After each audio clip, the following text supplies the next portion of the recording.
Now, it'll be 40 years this New Year's Eve since a piece of show business history came to an end in Manchester. The Golden Garter played host to some of the biggest stars of the 60s and 70s. For 14 years, major names from the UK and overseas queued up to play at the converted bowling alley in Wythenshawe. Dave Guest has been finding out why. Ladies and gentlemen, we now present the rage of the Golden Garter, Shep's Banjo Boy! Half a century ago, Wythenshawe's Golden Garter was the place to see and be seen. It was a 1,400-seater place. So often, it would be literally every seat sold. The acts were fantastic. Indeed, the club played host to the showbiz royalty of the 60s and 70s. And an old-fashioned millionaire. Only the lonely. 24 hours from Tulsa. My overall memory of the Golden Garter was the complete excitement of the place, the customers, the stars.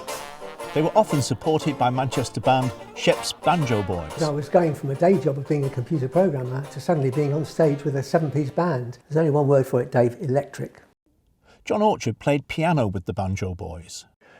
This club on a council estate in Manchester was attracting the biggest names in showbiz at the time, not just from the UK but from around the world, not tribute acts, the actual stars. How was it doing it?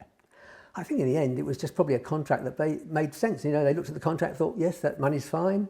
Trust House 40, who owned the property, they'd had a success with the Talk of the Town in London. They thought they were going to manage to have its sort of equivalent. Audiences could enjoy a 3-course meal for the equivalent of 75 pence whilst watching the top entertainers of the day.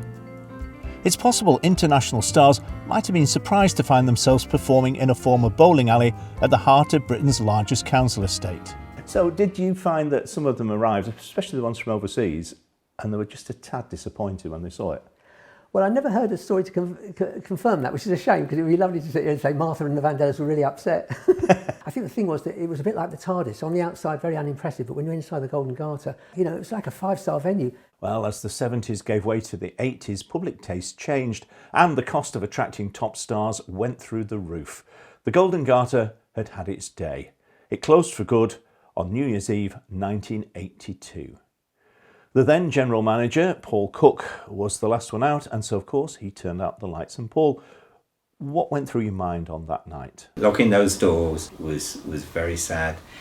I'd have loved that type of entertainment to carry on, but no. It was a sad moment indeed, because it had become part. It was the thing that Wythenshawe was most famous for. I think we just have to accept that when times change, you have to take a deep breath and move on to the next thing. Dave Guest, BBC North West Tonight.